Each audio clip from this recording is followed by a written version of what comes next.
tenang di hadirat-Mu, bersama dengan seluruh jiwaku, menikmati indahnya kasih-Mu, oh Yesusku, kekasihku. Oke, saya mau share siang hari ini tentang I care for my country. Sebelum saya mulai, seperti tadi pagi saya kelupaan. Apa yang kami kerjakan di klip tadi itu tidak disupport oleh gereja manapun, tidak disupport oleh konglomerat manapun, tidak disupport oleh bisnis apapun. Jadi kami hanya mengalir sesuai dengan penyediaan Tuhan dan pemeliharaan Tuhan buat kami. Tapi tentu saja kami bukan orang-orang yang malas, kami membantu supaya masyarakat yang tidak mampu ini bisa berdiri di atas kaki mereka sendiri dan keluar dari kemiskinan. Itu goalnya. Karena pertanyaan yang Tuhan beri buat saya tahun 2006 akhir adalah begini. Henny, apa yang paling dibutuhkan oleh orang miskin? Waktu itu saya jawab uang atau makanan. Karena itu yang biasa kita kasih buat orang. Tapi saat itu Roh Kudus bilang sama saya, bukan. Yang paling dibutuhkan oleh orang miskin adalah keluar dari kemiskinan. Bantu mereka supaya mereka bisa keluar dari kemiskinan. Dan ini adalah salah satu contoh apa yang kami kerjakan untuk membantu masyarakat NTT keluar dari kemiskinan. Masyarakat NTT punya keahlian yang luar biasa, yang tidak banyak orang punya di Indonesia, meskipun tenun merupakan ciri khas budaya Indonesia selain batik. Di setiap daerah kita punya tenun khas masing-masing daerah. Tapi tenun NTT memiliki motif yang sangat istimewa, punya arti dalam setiap warna dan bentuk dan rajutannya, dan setiap suku bisa menenun yang berbeda motif. Dan kami berpikir apa yang harus kami lakukan dengan tenun-tenun ini, karena setiap kali saya ke NTT, ibu-ibu tuh datang sambil memeluk sebuah selimut tenun dan bilang sama saya, Mama Henny, boleh beli katong punya selimut kok, karena katong mau bayar anak punya sekolah. Mengerti ya kira-kira bahasanya ya. Kemudian saya beli, tenun itu nggak murah, berkisar antara 500.000 sampai jutaan rupiah, karena membuat satu helai itu bisa memakan waktu 2 minggu sampai 1 bulan. Jadi itu hasil karya dia 1 bulan. Dan akhirnya setelah sekian banyak tabungan saya hilang, berubah menjadi tenun. Suami saya mulai ngomel, mau diapakan ini tenun-tenunnya. Dan kami berangkat dari ide bagaimana mensupport yayasan ini dari tabungan kami sendiri, yaitu kami buat sepatu tenun.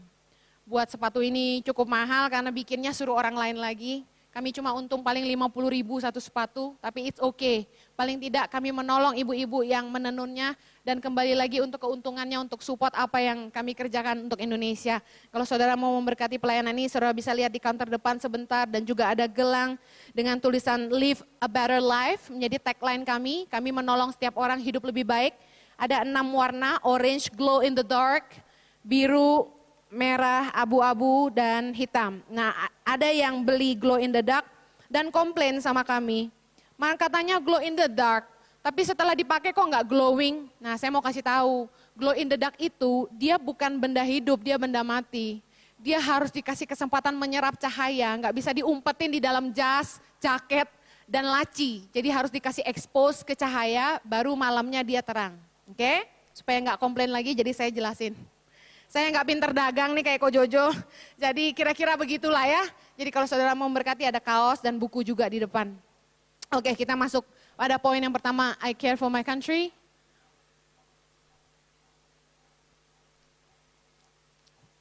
PowerPoint-nya kurang bersahabat nih dari pagi. Agak lemot dia kayaknya. Yeremia 29 ayat yang ke-7. Kita baca sama-sama ayat 3:21. Usahakanlah kesejahteraan kota kemana kamu aku buang. Dan berdoalah untuk kota itu kepada Tuhan. Sebab kesejahteraannya adalah kesejahteraanmu. Katakan amin. Dalam bahasa Indonesia sehari-hari dikatakan gini. Bekerjalah untuk kesejahteraan kota-kota tempat kamu kubuang. Berdoalah kepadaku untuk kepentingan kota-kota itu.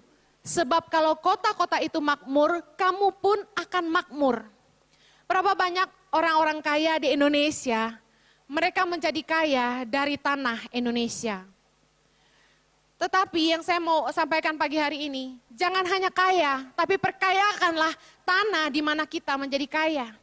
Perkayalah tanah di mana saudara menjadi kaya. Banyak anak-anak yang disekolahkan orang tuanya ke luar negeri, itu bukan pakai daun, itu pakai uang semua. Dari mana mereka dapat kekayaan itu? Dari tanah Indonesia, katakan amin. Dari keringatnya orang Indonesia, katakan amin. Banyak orang yang senang jadi kaya tinggal di Indonesia, tapi lupa memperkaya tanah Indonesia. Bless the land where you are blessed. Saudara, banyak anak-anak yang sekolah di luar negeri. Setelah mereka lulus kuliah, mereka nggak mau pulang ke Indonesia. Karena mereka merasa lebih baik kerja di luar negeri. Lebih enak, dapat dolar. Hitungannya beda jauh kerja di Indonesia sama di luar negeri. Saya kasih contoh. Waktu kami pulang ke Indonesia, posisi salary Ko Jojo itu sudah mencapai sekitar 80 juta rupiah per bulan. Kalau kita pulang ke Indonesia saat itu, paling-paling ditawarin full time 3 juta sampai 5 juta aja. Ko Jojo itu kerjaan bisnis ya, bukan full time di gereja. Perbandingannya terlalu jauh. Kalau kami memilih pulang ke Indonesia karena mau kaya, kayaknya buat beberapa orang itu nggak masuk akal. Karena dengan kami mengambil keputusan pulang ke Indonesia, kami tidak sanggup membayar cicilan rumah kami di Australia. Jadi bagi kami, pulang ke Indonesia itu bukan mau jadi kaya, tapi memiskinkan diri. Karena kami ninggalin bisnis kami terpaksa jual rumah kami, jual semua mobil kami mulai lagi dari nol dan nggak tahu mau mulai dari mana. Sampai visi Tuhan ini datang buat kami, bahwa Tuhan mau kami tinggal di Indonesia untuk menolong orang miskin keluar dari kemiskinan. Tapi banyak orang yang setelah tinggal di luar negeri, nggak mau pulang ke Indonesia. Hawanya lebih sejuk, udaranya lebih nyaman, kehidupannya lebih tenang, kita naik bus gak takut ditowel. Kalau di sini kan naik bus takut semua, takut dijamret dan sebagainya. Sebenarnya di luar negeri juga nggak beda, ada yang nggak aman juga. Tapi orang tetap lebih nyaman tinggal di luar negeri. Mungkin merasa lebih keren, lebih mantep. Tapi setelah mereka kerja ikut orang berapa tahun, di Australia contohnya, karena kami dari Australia dulu, itu nggak gampang jadi kaya. Karena pajaknya sangat tinggi. Kami harus bayar pajak setiap 3 bulan dan setiap tahun. Lumayan banget setiap gaji itu masuk ke rekening, langsung dididak atau didak sama taxation office. Jadi terima di rekening itu sudah bersih. Nah tapi fasilitas yang disediakan pemerintah juga luar biasa. Nah tapi setelah anak-anak muda yang kerja ikut orang sadar, oh kalau kerja di luar negeri nggak bisa kaya nih. Apalagi kalau sudah menikah dan punya anak, tinggal di luar negeri baru berasa, ternyata di Indonesia lebih enak ya. Bisa ada suster berapa biji, bisa santai-santai, ada yang masakin, ada yang cuciin baju. Kalau dulu saya punya anak kembar, bayangin kembar, katakan wow. Chloe dan Zoe, itu setiap 2 jam minta ASI. Saya udah mau pingsan, udah mau kelengar. Belum harus cuci pakaian meskipun pakai mesin, tapi kan harus dijemur satu-satu. Kita nggak pakai dryer karena dryer itu merusak pakaian. Kita jemur. Kemudian saya harus nyetrika buat suami saya. Karena suami saya tuh bukan tipe orang yang suka pekerjaan rumah. Boro-boro nyetrika, nggak becus caranya. Jadi saya harus ngurus anak 2, cuci baju, setrika, masak, siapin suami saya sarapan, siapin bekal buat dia kerja, dan sebagainya. Indonesia itu surga bagi ibu-ibu di luar negeri. Nggak usah nyuci baju, nggak usah masak, nggak usah jemur, nggak usah cuci piring. Tapi buat orang-orang yang mungkin belum punya anak, tinggal di luar negeri tetap lebih enak. Nah, banyak teman-teman saya yang tadinya memutuskan tinggal di Australia, akhirnya memilih pulang juga ke Indonesia. Dengan motivasi apa? Supaya jadi kaya. Karena di Australia susah kaya, pajaknya kegedean sampai dengan 45%. Untuk gaji di atas $75.000 per tahun, itu pajak sudah mencapai 45%, katakan wow. Itu pajak gede banget, tapi fasilitas pemerintah luar biasa. Akhirnya teman-teman saya ini memilih pulang. Kenapa pulang? Soalnya papa mamanya punya bisnis di Indonesia dan dia tinggal meneruskan bisnisnya dan punya banyak staff. Sampai koko saya ngomong gini, Indonesia nih surga banget. Kenapa? Mau minum ada OB, mau makan ada OB, mau kemana-mana ada supir. Kita ketemu anak itu cuma waktu indah-indahnya doang. Ih kamu lucu ya, ayo kita main sama papa. Paling setengah jam, habis itu suster yang ngurus. Jadi nangisnya, jeleknya yang tahu suster semua. Tapi yang baik-baiknya papa mamanya yang lihat. Jadi di Indonesia itu surga buat kita keluarga muda ya. Nah banyak orang memanfaatkan Indonesia untuk memperkaya diri. Di luar negeri bayar pajak besar. Tapi kalau di Indonesia bisa lah nipu-nipu dikit. Ada amin? Siapa di sini yang bayar pajak? Boleh lihat tangannya? Kakak, kita masih kuliah. Ini pelajaran bagus. Kalau mau diberkati Tuhan, bayarlah pajak. Amin? Iklan. Tapi saya nggak dibayar loh sama tukang pajak. Tapi this is true. Kita tidak mau bayar pajak. Karena kita khawatir pajak kita disalahgunakan oleh pemerintah. Tapi percayalah kepada pemerintahan terbaru yang Tuhan tunjuk. Amin. Nakal ya kamu, jangan main-main di atas sana. Cepat nyalakan. Cepat. Teman, kenapa teman? Tidak nyala? Oke. Nggak bisa ya? PowerPoint-nya hang? Baik. Stop taking Indonesia for granted. Banyak orang memanfaatkan Indonesia terlalu banyak. Karena bayar pajak bisa nipu, karena tenaga pekerja di sini murah, apalagi orang-orang desa dengan UMR kecil, dimanfaatkan untuk memperkaya orang-orang yang mau jadi kaya dan punya kesempatan kaya. Tapi hari ini saya mau bilang, cintailah bangsa ini. Cintailah Indonesia. Jangan hanya mengambil keuntungan dari bangsa ini. Malulah apabila engkau menjadi kaya karena makan air bangsa ini, beras dari tanah ini, tapi engkau lupa mengembalikan apa yang tanah ini berikan buat hidupmu. Engkau menjadi sebesar ini, sesubur ini, karena apa yang tanah Indonesia berikan dalam hidupmu.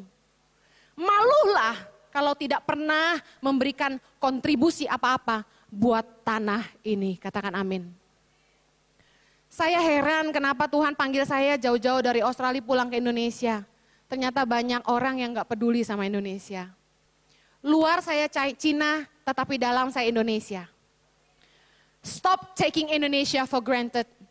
Matius 16 ayat 18. Kita mau bahas tentang arti gereja yang sesungguhnya supaya kita berhenti main gereja-gerejaan. Saudara bergereja, tahukah saudara arti gereja? Kita baca sama-sama ayat 18, 3, 2, 1. Dan aku pun berkata kepadamu, engkau adalah Petrus. Dan di atas batu karang ini, aku akan mendirikan jemaatku dan alam maut tidak akan menguasainya. Dalam bahasa aslinya, kata jemaat di sini menggunakan kata eklesia. Eklesia berangkat dari kata dasar ek yang artinya keluar, kaleo, call, kaleo, dipanggil keluar. Eklesia memiliki pengertian dipanggil keluar. Bukannya saya bilang bahwa gereja itu kita harus keluar dari gereja, bukan. Tapi ada purpose Tuhan ketika dia bicara soal gereja. Gereja itu enggak cuma kumpul-kumpul. Gereja itu harus berdampak keluar, katakan keluar. Terasa dampaknya di luar. Firman Tuhan beberapa mengatakan bahwa kita harus jadi garam dunia. Nah, garam dunia itu bukan hanya berdampak di dalam, tapi harus terasa di dunia. Di dunia kita masing-masing, di mana Tuhan menempatkan saudara. Mungkin di dunia pekerjaanmu, jadi garam di situ. Engkau adalah terang dunia. Terang itu enggak letak di bawah kolong, tapi di atas supaya dilihat orang. Jadilah terang di tempat kita masing-masing, di dunia kita masing-masing. Bukan cuma di dalam gereja ini. Gereja ini hanya jadi tempat kita belajar, tempat kita memperlengkapi diri, tempat iman kita dibangun. Tapi yang Tuhan mau buat gereja adalah kita jadi dampak di luar gereja. Katakan amin. Apa maksudnya eklesia? Eklesia adalah orang-orang lokal atau orang-orang biasa di sekitar kota yang dipilih oleh kaisar untuk memerintah dan menentukan nasib kota itu. Jadi zaman itu Israel dijajah oleh Romawi. Dan pemerintahan Romawi biasanya menunjuk seorang kaisar untuk memerintah. Nah, kaisar nggak kerja sendirian, kaisar memilih orang-orang biasa di sekitar kota itu untuk jadi bupati, jadi wali kota, jadi gubernur, untuk memerintah bersama dengan kaisar di masing-masing kota. Orang-orang yang dipilih oleh kaisar inilah yang dinamakan eklesia. Jadi kenapa Yesus pada zaman itu menggunakan kata eklesia ketika dia sebut jemaatnya? Apa maksudnya? Orang-orang yang dipilih untuk memerintah. Nah, banyak anak-anak Tuhan bermain gereja tapi nggak mau terlibat di dalam sebuah pemerintahan. Nggak banyak ahok-ahok zaman sekarang, nggak banyak. Karena nggak banyak orang-orang anak-anak Tuhan yang berani masuk ke dunia pemerintahan. Karena dipikir kalau Kristen itu ya nggak mungkin jadi presiden. Jadi enggan terlibat dengan pemerintahan. Padahal Tuhan membutuhkan gerejanya berada di dalam sebuah pemerintahan.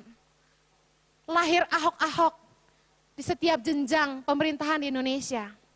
Orang Kristen yang membuat dampak yang positif, yang nyata. Tuhan mau kita aktif terlibat dengan perubahan sebuah kota. Aktif terlibat dengan sebuah perubahan sebuah bangsa. Bagaimana hidup kita bisa memberikan kontribusi nyata untuk bangsa ini. Berapa saudara yang mau jadi berkat buat bangsa ini? Angkat tangannya. Enggak banyak, enggak apa-apa. Cuma yang mau aja. Mazmur 139 ayat 16. Matamu melihat selagi aku bakal anak. Dan dalam kitabmu semuanya tertulis hari-hari yang akan dibentuk sebelum ada satupun daripadanya. Everyone was born with God's divine purpose. Kalau kita mengerti panggilan Tuhan dalam hidup kita masing-masing. Dengan cara itulah rencana Tuhan yang sempurna buat bangsa ini tergenapi. Karena tidak mungkin hanya seorang Ahok saja sanggup mengubah Indonesia. Tuhan membangkitkan banyak orang yang tiba-tiba jadi ingat Indonesia. Rasa nasionalisme hari-hari ini tiba-tiba dibangkitkan dalam hati anak-anak Tuhan. Seminar kebangsaan dibuat di mana-mana. Orang jadi peduli sama bangsa. Tapi peduli aja nggak cukup. Teknik sama skill, tadi saya diajarin. Teknik itu baru ilmu, skill itu apa yang kita terapkan, teknik yang kita terapkan di lapangan. Nah, banyak orang tuh punya wacana, punya kehebatan dalam pandangan. Bicara, harusnya Pak Jokowi tuh gini, harusnya Ahok tuh gini. Tapi pertanyaannya, saya bikin apa untuk Indonesia? Kalau saudara pikir sebagai seorang perempuan, ngapain Tuhan jamahnya saya? Efeknya apa? Lah saya tuh cuma ibu rumah tangga, ibu beranak 3. Nggak punya kekuatan apa-apa di Indonesia, nggak punya power, nggak punya otoritas, nggak punya kekayaan yang begitu luas sampai bisa nolongin orang miskin se-Indonesia. Nggak punya jemaat yang banyak, yang jutaan yang bisa mengubah Indonesia. Kenapa saya gitu loh? Itu yang saya nggak pernah habis berpikir. Tapi Tuhan mulai dengan memberitahu kepada saya apa rencana Dia buat saya. Saudara perlu tahu dalam kehidupan kekristenan saya sejak saya kenal Tuhan tahun 94, saya tuh mainnya di gereja. Mulai dari ikut asyir, sampai singer, sampai dancer, sampai choir, sampai worship leader, sampai ngelatih choir, sampai jadi worship pastor, sampai dari ngerintis gereja, sampai jadi full timer gereja, itu semua saya udah alamin, saya udah telan semuanya itu dalam hidup saya. Semua yang berbau gereja itu, saudara lewat saya aja langsung bau gereja. Jadi kalau saudara mau berteori tentang gereja, saya sudah enak banget. Sudah sampai akhirnya tahun 2006 ketika saya pulang dari Australia. Tuhan bilang sama saya waktu saya lagi saat teduh, Tuhan bilang gini, Henny selamatkan generasi. Banyak generasi ini jalan ke arah yang salah, kamu harus selamatkan mereka. Aku bingung, Generasi apa Tuhan? Akhirnya Tuhan taruh di hati, stay di Indonesia, stay di Indonesia. Aduh Tuhan gak bercanda nih, stay di Indonesia berarti saya kehilangan income. Berarti saya kehilangan fasilitas rumah sakit gratis. Berarti saya kehilangan support pemerintah buat keluarga kami. Berarti saya harus kehilangan rumah kami. Tuhan gak gampang loh. Masa tinggalin Australia, masa pulang ke Indonesia? Tuhan terus ngomong, stay di Indonesia. Sesak banget rasanya. Sampai saya bilang, Tuhan kalau memang ini dari Tuhan, tanda yang pertama adalah suamiku dijamah dulu. Karena Jojo tuh keluarganya semua sudah di Australia. Gak ada yang tersisa. Mana mungkin dia mau di Indonesia. Tiap kali pulang mesti kena tipes, mesti diare dan sebagainya. Macet dan panas dan panas dan panas. Dia suka mengeluh, panas, panas, panas. Tapi begitu Ko Jojo ya, pulang dan jemput saya untuk kembali ke Indonesia. Tuhan tangkap dia, tiba-tiba dia khotbah di satu gereja. Khotbah lagi di gereja lain. Khotbah lagi di gereja lain, tiap minggu nih gak berhenti. Dia kecantol dan bilang sama saya gini, di Indonesia ini saya menemukan tempat, bakat, mimpi, panggilan saya di sini. Saya sampai bengong, hah? Serius loh? Serius? Jadi kita gak balik nih, gak balik. Sampai-sampai saya yang disuruh pulang sendiri packing, dia stay di Indonesia. Sampai hari ini dia kecantol khotbah tiada henti. Sampai saya tadi bilang sama beberapa orang, suamiku gak ada di gereja ini loh tahun depan. Penuh sudah jadwalnya sampai 2016 baru ketemu Ko Jojo lagi yang lucu itu. Lucu buat saya, karena di mimbar doang dia lucu, aslinya gak lucu. Melakukan kehendak Tuhan itu adalah panggilan paling mulia dalam hidup kita, amin. Percuma deh saudara mau hebat nyanyi, hebat apapun. Tapi kalau enggak melakukan kehendak Tuhan dalam hidupmu, saudara belum ketemu tujuan hidupmu yang sebenarnya. Justru ketika Tuhan bicara sama saya, Tuhan tinggal di Indonesia, saya langsung stres. Saya bilang, mau ngapain saya di Indonesia? Saya terus doa siang malam tanya Tuhan, apa sih rencana Tuhan buat saya? Ngomong dong Tuhan, saya nggak mungkin tinggal di Indonesia tanpa tujuan yang jelas. Terlalu gila keputusan ini, terlalu besar. Tolong dong bilang sama saya. Kalau Kuali aja nasibnya lebih baik, dia tahu diciptakan buat apa. Saya nih loh buat apa? Saya desak Tuhan dengan pertanyaan itu. Sendok dan garpu nasibnya lebih baik dari saya. Dia tahu dipakai untuk makan. Saya dipakai buat apa? Nyanyi ngepas-ngepas, masak nggak jago. Mau buka apa di sini? Mau jadi artis nggak laku? Mau jadi model sudah gendut? Mau jadi apa? Gendut lagi. Iya dong, baru habis melahirkan anak kembar waktu itu kan. Saya dari Lady Dai jadi tingkah bangga-bean. Serius. Saya naik jadi 77 kilo waktu itu. Saya stres banget, saya bilang Tuhan ngapain di Indonesia? Sampai suara Tuhan itu datang buat saya. Heni, apa yang paling diinginkan oleh orang miskin? Tuhan kasih saya visi, bantu mereka keluar dari kemiskinan. Beri mereka keterampilan, beri mereka keahlian. Supaya dari keahlian itu mereka bisa cari pekerjaan yang lebih baik. Dari pekerjaan yang lebih baik mereka bisa mendapat pendapatan yang lebih baik. Dari pendapatan yang lebih baik mereka bisa memberikan kehidupan yang lebih baik untuk keluarga mereka. Goal kami cuma itu, helping people live a better life. Saya bilang yang kedua, setelah tahu panggilan Tuhan dalam hidup saya bilang gini, Tuhan, memulainya dari mana? Kita kan sering gitu, nolong orang miskin banyak lagi, emang seberapa banyak duit kita? Saya bilang, Tuhan, aku minta keuangan yang tidak terbatas dari surga. Aku gak mau ngandalin manusia, Tuhanlah yang aku andalkan. Akhirnya Tuhan tanya saya, kamu bisa apa? Oh iya, lumayan. Yang bagus dari saya cuma apa ya? Oh jago bahasa Inggris. Itu keahlian saya dari kecil. Akhirnya saya bilang sama Tuhan, saya bisa bahasa Inggris Tuhan. Nah waktu itu kami tinggal di Dago Pakar. Tahu nggak ada ruko Alfamart apa Indomaret tuh yang di sebelah kiri, yang ruko putih-putih, yang sebelahnya musola. Tahu ke saudara, pertama kali saya ditempatkan di ruko itu, jam 4 saya kaget bangun, lompat. Karena mendengar speaker musola di depan jendela kamar. Pertama kali dalam hidup ada masjid di sebelah saya gitu loh. Sampai saya akhirnya ngelihat banyak anak-anak yang gak sekolah, sering ganggu kami, sering tendang bola dan sebagainya, sering pencet bel, ganggu kami terus. Nah Tuhan mulai suruh saya bangun hubungan sama mereka. Bayangin jalan Tuhan kayak gitu coba. Saya keluar buka pintu, saya bilang, kalian ngapain? Kok nggak sekolah? Nggak punya biaya teh, katanya gitu. Saya ngek gitu, oh nggak punya biaya ya. Tuhan mulai jamah hati saya. Mau nggak teteh ajarin bahasa Inggris? Mau atuh teh, kapan mulainya? Sok atuh besok lah ya, jam berapa? Jam 10, sok masuk ke rumah. 5 orang belajar bahasa Inggris. Saya lihat nih anak-anak kok tampang lapar gitu ya. Saya kasih makan, suruh pembantu siapin makanan. Besoknya datang lagi 8. Belajar ABC, 1, 2, 3, color, makan lagi. Dari kantong sendiri ya, nggak minta-minta nih. Terus datang lagi 10 orang, datang lagi 15 orang. Mulai datang panggilan pelayanan. Bu Heni, bisa nggak ngajar bahasa Inggris di lembaga orang gila dan narkoba? Oh, haleluya. Boleh, saya bilang. Aduh kok tinggal 8 menit sih, cepet banget. Terus saya bilang, oke, saya langsung mengokekan, jadi saya ngajar di 2 tempat, di Dago Pakar dan di sana. Dan tiba-tiba hal kecil yang saya kerjakan ini, Tuhan percayakan hal yang lebih besar.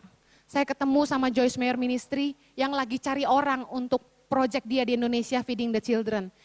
Joyce Meyer menjadi partner kami di tahun 2008 sampai 2013, 5 tahun.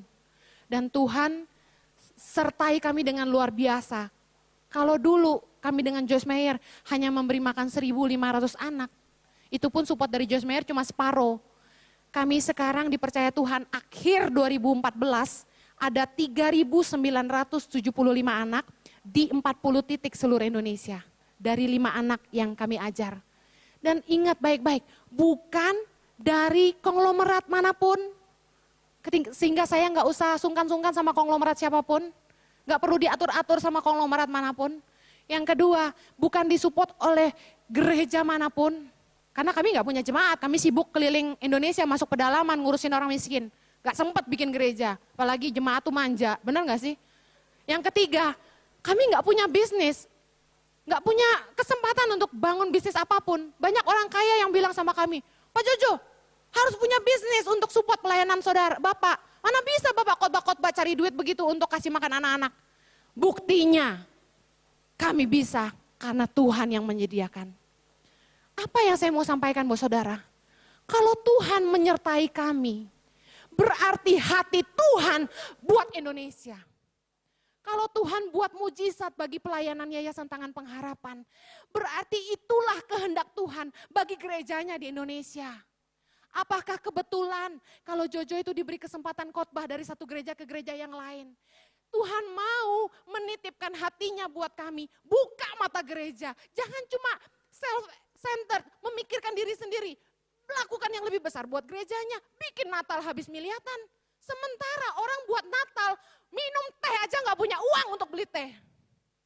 Mau bikin kue buat Natal, gak punya uang untuk beli tepung. Sementara gereja Tuhan, pesta.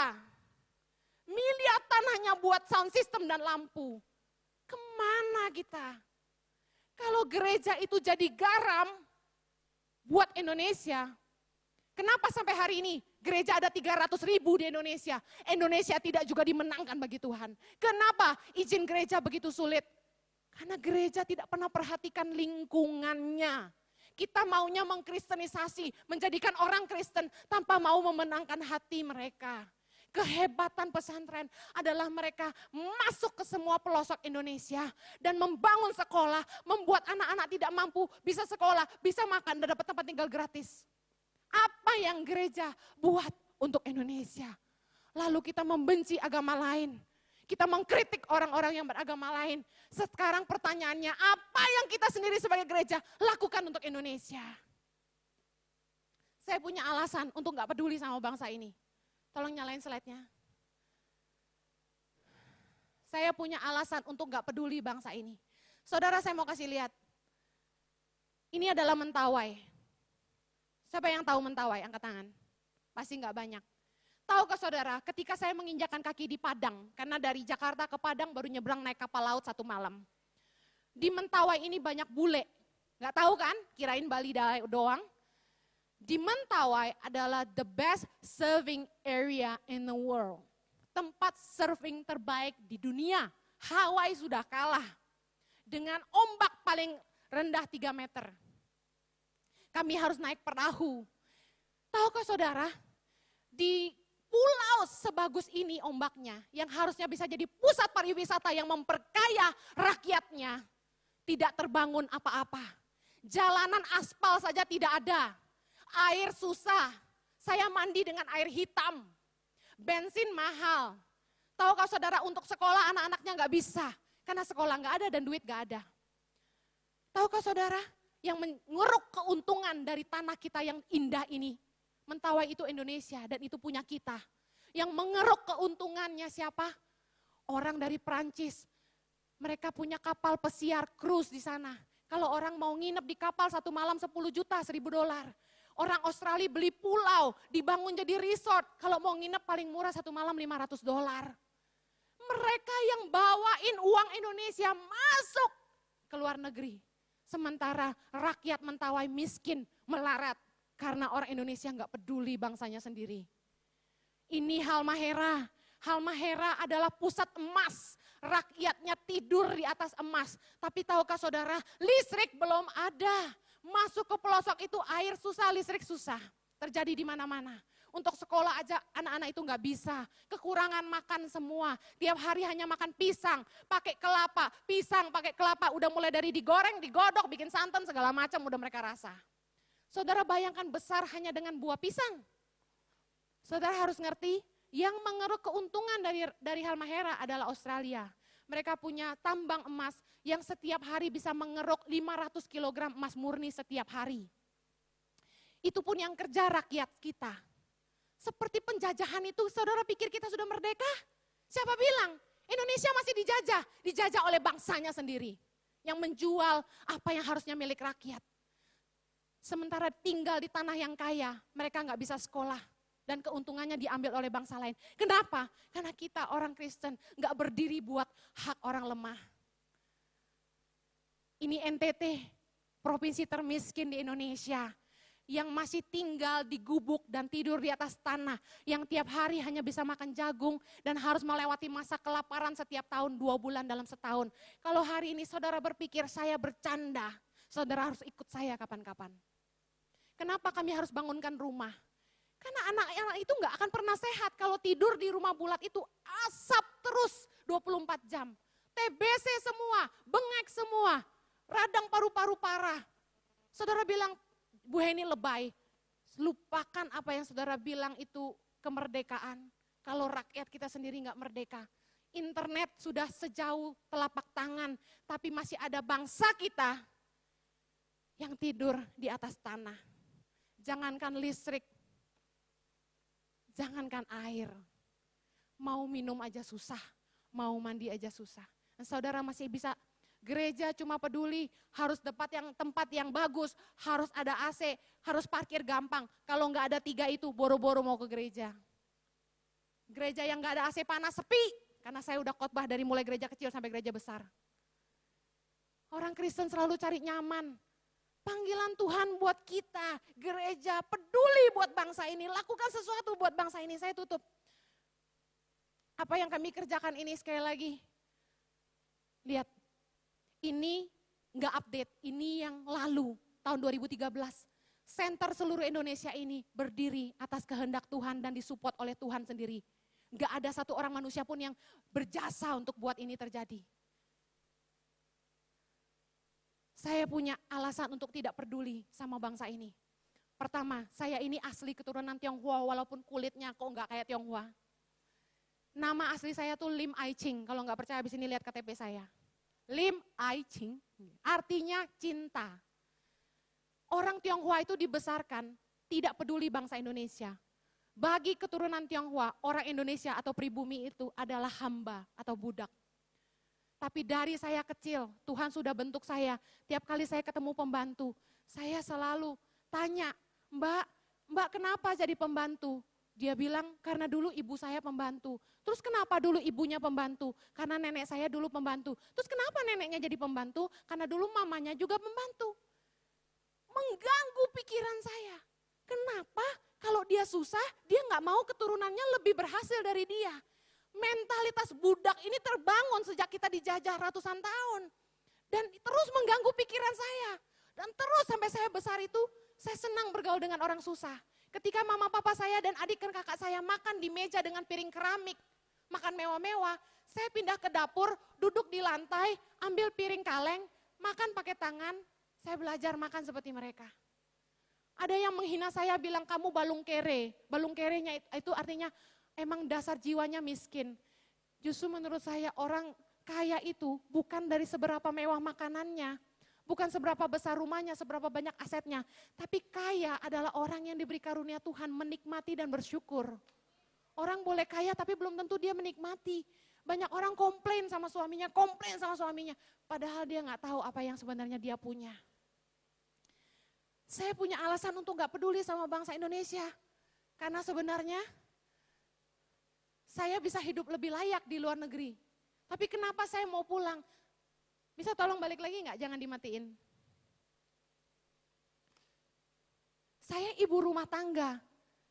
Harusnya concern saya ngurus anak sama suami aja. Ngapain sih repot-repot ngurusin orang lain? Mama saya sama kakak saya waktu awal-awal saya ngerintis yayasan ini. Mereka protes sama saya. Heni, ngapain kamu sampai pergi ke NTT? Ngapain naik kapal laut sampai hilang di tengah mana kita nggak bisa telepon kamu? Kamu tuh cuma buang-buang waktu. Udah biar Jojo aja yang pergi. Kalau mau mati satu, jangan mati dua katanya gitu.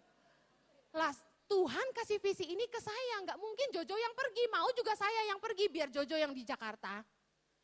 Saya bilang sama mama saya, mama hari ini gak ngerti, tapi izinkan saya melakukan kehendak Tuhan dalam hidup saya.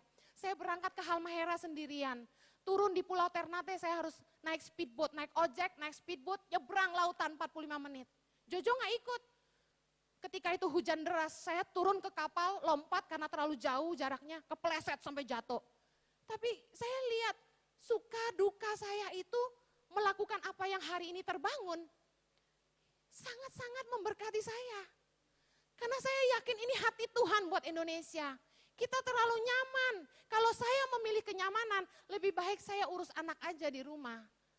Anak saya lucu-lucu dan baik-baik. Ngapain saya ngurusin anak orang yang dekil-dekil, meler-meler ingus. Kuping nana-nana, bau, kutu terbang-terbang. Tapi Tuhan bilang sama saya, kamu gak boleh cuma di Jakarta aja. Kamu harus sentuh anak-anak ini supaya kamu bisa merasakan hatiku untuk mereka. Makanya kenapa sebagai pimpinan terpucuk di yayasan, punya ratusan staf, saya tetap turun ke bawah. Karena ini hati Tuhan buat Indonesia. Amin. Saya punya alasan untuk tidak lakukan apa-apa untuk Indonesia karena saya wanita. Wanita kan harusnya nggak punya tanggung jawab sebesar ini. Wanita kan harusnya santai-santai aja, mani-pedi, ke salon, kerimbat-kerimbat. Tahukah saudara saya harus korbankan apa yang wanita biasanya mau. Wanita tuh sukanya apa sih? Shopping, beli tas yang mahal-mahal, beli sepatu baru terus. Saya boro-boro melakukan semua itu. Saya bilang, Tuhan, saya udah gak punya keinginan apa-apa. Tumpahkanlah keinginanmu ke dalam hati saya, sehingga apa yang saya mau sudah tidak ada lagi. Itu aja yang saya minta sama Tuhan. Saya udah gak punya tuh desire untuk beli tas merek apa lagi. Sepatu pelayanan aja cuma satu. Sampai saya khotbah di Medan, ada anak muda datang kasih saya sepatu. Saya bengong liatin dia, kenapa kasih saya sepatu? Ini dari Eropa Ci, buat Cici aja. Saya ketawa, terus saya cobain, plek, bisa sama kakinya, pas kayak Cinderella.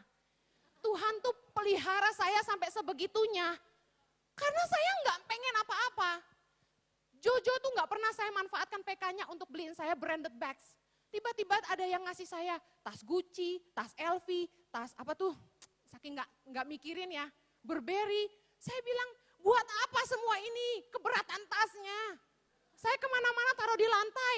Teman saya yang ngasih saya Louis Vuitton, kalau saya lagi pelayanan saya taruh di lantai, dia bilang, Hen, taruh di meja. Kenapa? Gue lebih berharga dari tasnya, kenapa dia di meja, gue di lantai? Nggak usah, di lantai aja. Tapi kan cewek-cewek suka gitu. Tas lebih berharga, dianya kepanasan gak apa-apa, tasnya jangan. Benar gak? Hati saudara akan menentukan, harta saudara akan menentukan hatimu, amin. Saya udah gak pernah namanya ke salon mani-pedi, saya gunting kuku cepet aja, karena dulu di zaman masa lalu sering mani-pedi, of course tuh tumbuh-tumbuh semua kutikelnya. Tapi itu pengorbanan buat saya, bahwa saya harus melatih diri hidup sederhana. Saya gunting rambut ke salon cuma setahun sekali, makanya cepat panjang. Setahun sekali cukup untuk gunting dan keriting, setelah itu nggak pernah kerimbat-kerimbatan. Mami saya sampai harus paksa saya, ayo temenin mama kerimbat. Bagi saya what a waste of time. Dari rumah saya ke salon setengah jam, sampai 1 jam kalau jauh. Kemudian di sana saya dibiarin kepala saya dibejek-bejek 2 jam. Dikriboin, kalau segala macam. Kemudian saya pulang lagi setengah jam. 4 jam wasted. Cuma buat rambut, berubahnya apa? Besok saya keramas sudah hilang lagi. Lebih penting membangun apa yang kekal. Setiap hari saya harus jawabin telepon, jawabin SMS. Bu Heni, kami butuh buku. Bu Heni, sekolah kami bocor. Bu Heni, anak-anak butuh pakaian baru. Ada anak yang korban kekerasan yang harus saya bantu. Saya terbang ke Kupang tahun ini, bulan ini 3 kali. Hanya demi menyelamatkan anak-anak ini. Saya nggak punya waktu buat gosip sama saudara untuk ngomongin pacar siapa lebih ganteng dan suami siapa lebih keren. Nggak ada waktu. Percayalah kalau engkau hidup sungguh-sungguh untuk rencana Tuhan dalam hidupmu nggak akan jadi sia-sia. Doa saudara, saya buat saudara, saya minta pemusik, jadilah berkat buat Indonesia. Please jadilah berkat buat Indonesia. Katakan sebelah kanan kirimu, jadi berkat buat Indonesia. Aku senang yang bersama.